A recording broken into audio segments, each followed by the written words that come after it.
Olá, irmãos, muito bem-vindos a mais um momento de meditação do Santo Evangelho com o Padre Luciano de Almeida.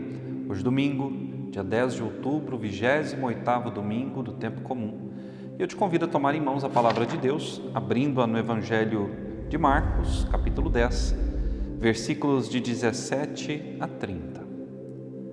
Naquele tempo, quando Jesus saiu a caminhar, veio alguém correndo, ajoelhou-se diante dele e perguntou: Bom mestre, que devo fazer para ganhar a vida eterna?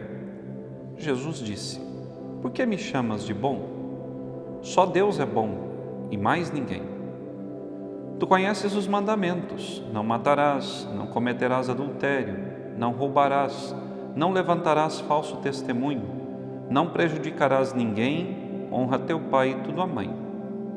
Ele respondeu: Mestre, tudo isso tenho observado desde a minha juventude. Jesus olhou para ele com amor e disse: Só uma coisa te falta. Vai, vende tudo o que tens e dá aos pobres. Vem e segue-me. Mas quando ele ouviu isso, ficou abatido e foi embora cheio de tristeza, porque era muito rico. Jesus então olhou ao redor e disse aos discípulos: Como é difícil para os ricos entrar no reino de Deus.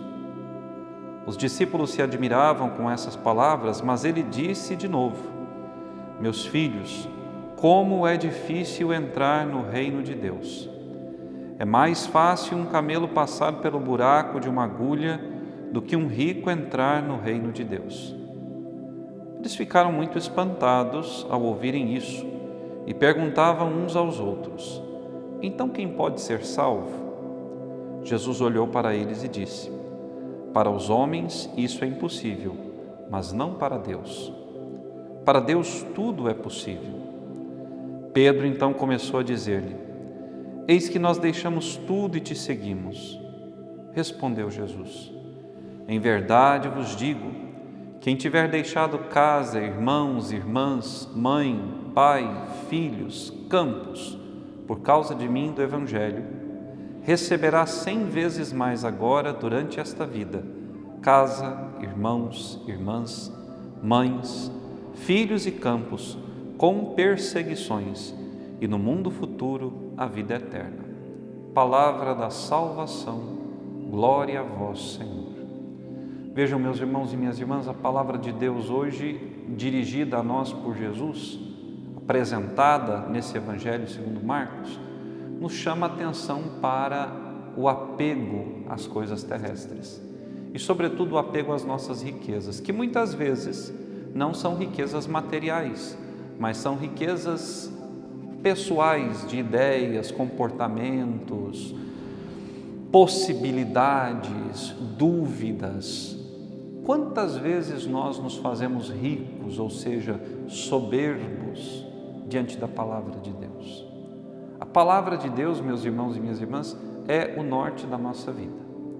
A palavra de Deus ilumina os nossos passos, ela guia a nossa consciência e o nosso coração. E essa palavra, uma vez observada plenamente, vivida de coração, essa palavra nos conduz a uma escolha radical do caminho que nós devemos seguir. O caminho do Cristo é o caminho de obediência. O caminho para o céu, para a eternidade, é o caminho da vontade de Deus. E a vontade de Deus muitas vezes passa pelo despojamento das coisas que eu tenho. Não apenas das coisas materiais, mas sobretudo das coisas da alma, dos apegos emocionais que nós temos, das coisas que ficam no nosso coração, impedindo a livre passagem da palavra de Deus, do amor de Deus a renovar todas as coisas em nós. Veja a primeira leitura do domingo de hoje, do livro da Sabedoria, o último dos escritos do Antigo Testamento. Nos diz o autor sagrado que ele preferiu a sabedoria de Deus às coisas da terra. Ele preferiu se instruir pela palavra de Deus do que pela sabedoria dos homens. E tendo-se instruído e bebido dessa sabedoria divina, o autor sagrado vai testemunhar ao final da primeira leitura: toda graça, toda bênção e toda prosperidade eu recebi por ter sido fiel à palavra que eu ouvi. São Paulo, na segunda leitura, vai nos falar que a palavra de Deus, ela é cortante e penetrante, como uma espada de dois gumes, que ela divide a nossa alma, que ela tira do nosso coração e da nossa vida aquilo que não vem de Deus, aquilo que não pertence ao Senhor. Ora, aquele jovem era bom. Diz o Evangelho que Jesus o olhou com amor, porque aquele jovem conhecia a palavra. Jesus sabia disso, Jesus o viu por dentro. Jesus tem esse poder de olhar a cada um de nós por dentro. Jesus sabia da bondade do coração daquele jovem, da sua fidelidade em ouvir e seguir a palavra. Mas Jesus também sabia desse pecado que aquele jovem trazia no seu coração, que era a avareza. Ele não conseguiu se desprender dos seus bens materiais. O que Jesus diria se passasse agora pela nossa vida, se Ele olhasse o nosso coração e a nossa alma? De quais coisas Ele pediria que nós abríssemos mão? Pode ser que Jesus não peça que nós abramos mão dos bens materiais que nós conseguimos acumular ao longo da nossa vida. Mas pode ser que Jesus nos peça nesse momento que nós não tenhamos a esses bens materiais, as coisas todas que nós conquistamos com o nosso trabalho físico, que nós não tenhamos a eles um apego exagerado. Irmãos, a matéria passa, permanece o espírito. A carne um dia vai para o túmulo. As riquezas que nós acumulamos vão ficar, não vão nos acompanhar até a nossa sepultura. De que adianta o homem conquistar tantas coisas e perder a graça do céu? Dando às coisas materiais o verdadeiro valor que elas têm, nós não estamos de modo algum desprezando o fruto do nosso trabalho, mas pelo contrário, nós estamos reconhecendo que tudo aquilo que nós conquistamos, conquistamos porque fomos fiéis a Deus. O Senhor deu-nos a força necessária para conquistá-los, mas nós não podemos deixar de acreditar e trazer gravado no nosso coração que tudo que nós conquistamos, material e espiritualmente falando, pertencem ao Senhor. Nós somos apenas administradores. Os discípulos, depois de terem ouvido Jesus dizer que é dificílimo que um rico entre no céu, e volto a dizer, não estou falando aqui de ricos em matéria, mas há aqueles ricos em avareza, em soberba, em arrogância, em prepotência. Jesus diz que é muito difícil que um rico entre no reino de Deus.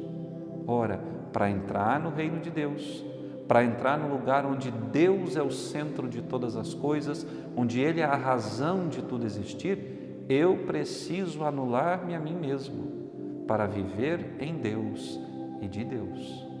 Ora, os discípulos disseram a Jesus: Senhor, nós deixamos tudo para te seguir. E Jesus diz, fazendo a esses homens um elogio e lhes mostrando o que eles receberão. Jesus diz: quem deixou tudo por mim, receberá 100 vezes mais nessa vida. Ora, meus irmãos e minhas irmãs, quanto Deus tem sido bom conosco, quanto Deus tem trazido para nós através da sua palavra. Agora, uma vez que eu me disponho a ser fiel a Jesus, uma vez que eu me disponho a observar a palavra como aquele jovem observava, e eu, diferentemente dele, abro mão das minhas convicções pessoais, do meu modo de fazer, das coisas materiais que eu tenho, e deixo que Deus haja e trabalhe por mim, eu tenho que estar disposto também a passar por aquilo que Jesus anuncia aos discípulos ao final do Evangelho, pelas perseguições. Aquele jovem seria esculachado, literalmente, por sua família, se tivesse vendido os seus bens, distribuído aos pobres e seguido a Jesus. Nós também somos muitas vezes depreciados pela nossa fé. Somos muitas vezes ridicularizados por abrirmos mão de um momento em família, de alguma outra coisa para poder partilhar o nosso tempo com os irmãos na comunidade. Que Deus nos dê a graça de perseverarmos até o fim nesse caminho de santidade. Bom domingo, Deus te abençoe.